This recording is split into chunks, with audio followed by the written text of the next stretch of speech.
Okay, in today's video, we're going to go over another problem involving free fall kinematics. And in this video, we're going to determine the total time an object will be in the air when it is launched or projected straight up with a known initial velocity. And in this case, the initial velocity is going to be 15 meters per second.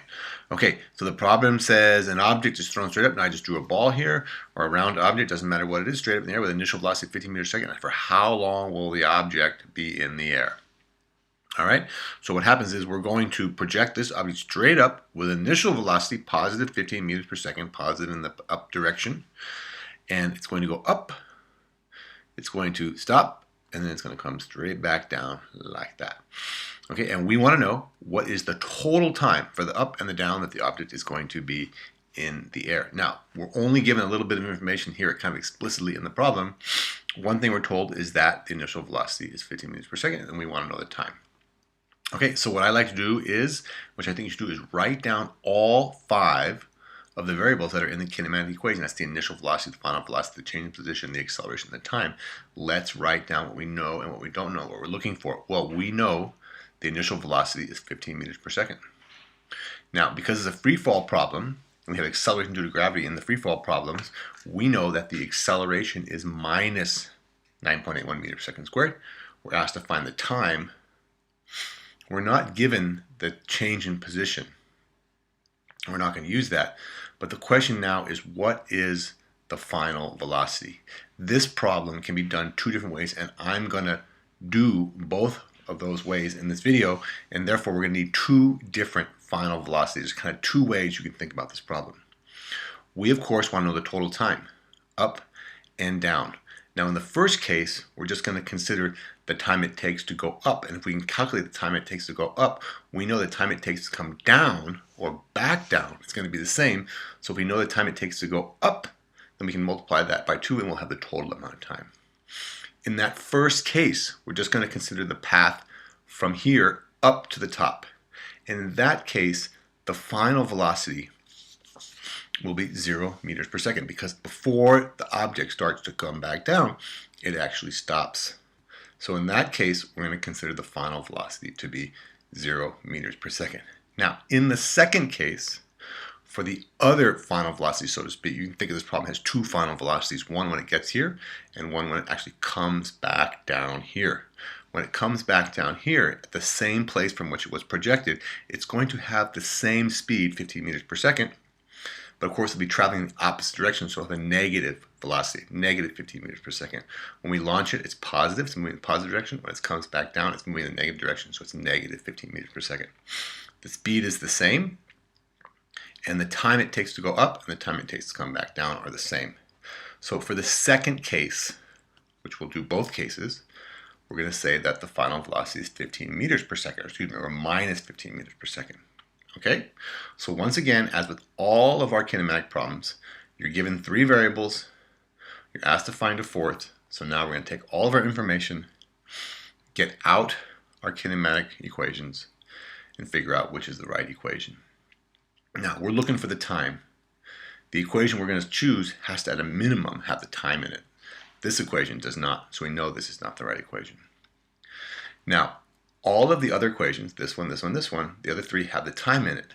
In order to use the equation, we also have to know the other 3 variables that are in the equation. So for example, this first equation, we know the time, so we could use this. But the question is, do we know the final velocity? Well, yes, we know the final velocity. Do we know the initial velocity? Yes, we know the initial velocity. Do we know the change in position? No, we don't. So we can't use this equation because we don't know one of the other variables. And you'll notice this equation has the time and also has a change in position, so we cannot use this equation. So this equation has the time, we know the acceleration, we know the initial velocity, we know the final velocity. So this is the equation we're going to use. Okay, so now I'm going to take this to the next page. And you can see we have all our information up here, our diagram, and we have our equation. Now I told you we're going to do this 2 different ways. In the first case, and we're going to use the same equation, this same equation for both cases. In the first case, the final velocity will be 0. The initial velocity and the acceleration are the same in both cases. But in one case, we'll have a 0 for final and then minus 15 meters per second for final. In the first case, if the final velocity is 0, then this term, final velocity, goes to 0. Now I'm going to solve the rest of this equation for time, which means I'm going to subtract. Okay, I'm going to subtract the initial velocity from both sides and divide by a. That's going to give me that the time is equal to the initial velocity, or minus the initial velocity, divided by a. All right, now I can simply plug my values in because I know my initial velocity and I know a. Well, the initial velocity is 15, so in this case it's going to be minus 15 because it's minus the initial velocity, divided by a, which is the acceleration, minus 9.81 meters per second. You see the minus and minus is good because we have a positive for the answer and time has to be positive.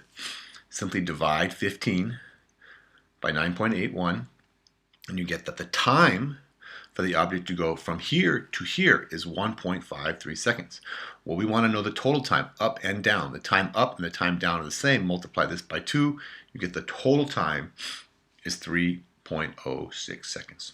Okay, so that's the first case. Let's go back to the beginning.